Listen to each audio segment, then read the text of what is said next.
Се наоѓаме на Филолошкиот факултет Блаже Коневски, каде што денес се промовира една нова публикација. Станува збор всушност за македонска менторска мрежа, односно проект кој што се одвиваше минатата година и беше наменет пред се за наставници по англиски јазик.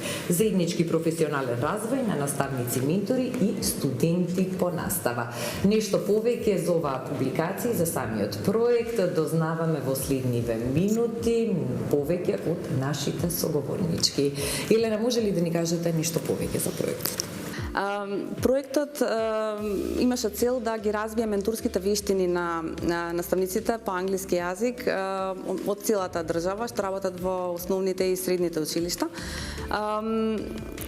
Целта беше да промовира еден тип на меко менторство, нежно менторство. Обично сме навикнати на оние идеи ментор наблюдува час и потаму кажува на наставникот што поминало добро, а што не. Модерните образовни теории велат дека ова можеби не е најдобрата идеја, бидејќи често пати ова го блокира учењето кај наставникот. Така што мислењата, теориите одат натаму да промовираат по меко лидерство, меко менторство, кое што се базира на коучинг. Значи, менторот помалку зборува, повеќе насочува и тоа го прави нежно, со цел наставникот сам да дојде до известни заклучоци, до известни насоки за еден развој. Наставниците работеа и со студенти и со своите колеги, така што имаа повеќе можности да ги развијат овие менторски вештини и од публикацијата дознаваме дека научиле многу. Предизвици исто така има, меѓутоа доминантното чувство е огромно задоволство од овој вид на професионално вмрежување со други колеги и учење низ тој процес.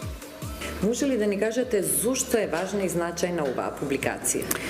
Публикацијава е навистина многу важна за нас наставниците по англиски јазик, но не би рекла само и за наставниците по англиски јазик, туку и сите наставници. Впрочем, тоа и целта на истата, да се допре до што поширока публика од наставниот кадар, кои што ќе можат да ги прочитаат овие сведоштва на повеќе од 40 наставници, кои што навистина искрено говореа за тоа како врз нив влијал овој проект и какви промени всушност во нивниот живот, па дури и на приватен план, не само на професионален план, допринело да воведат.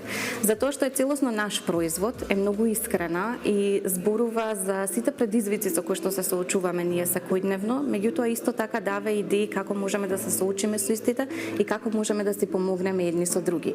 Да се биде ментор не е едноставна работа, тоа не е само титула која што имаме, туку тоа е поседување на вештина која што постојано треба да се негува и да се надоградува. Токму со овој начин на работа, токму сето она што е срочено во оваа публикација ни говори за тоа и ни помага како да негуваме таа вештина и да станеме подобри во својата работа. Понатаму, за тоа што е напишано на 3 јазици, на англиски, на македонски и на албански јазик, ќе биде дистрибуирана до повеќето училишта низ Македонија, основни и средни училишта. Исто така ќе биде достапна и во онлайн верзија на нашата веб страна, така што им препорачувам на сите оние кои што се заинтересирани и не мора само наставници да ја превземат оваа публикација, да ја прочитаат и се надевам дека ќе најдат нешто корисно во неа за нив. Може ли да ни кажете кој всушност стои позади овој проект, односно кој е главен иницијатор и организатор на истиот?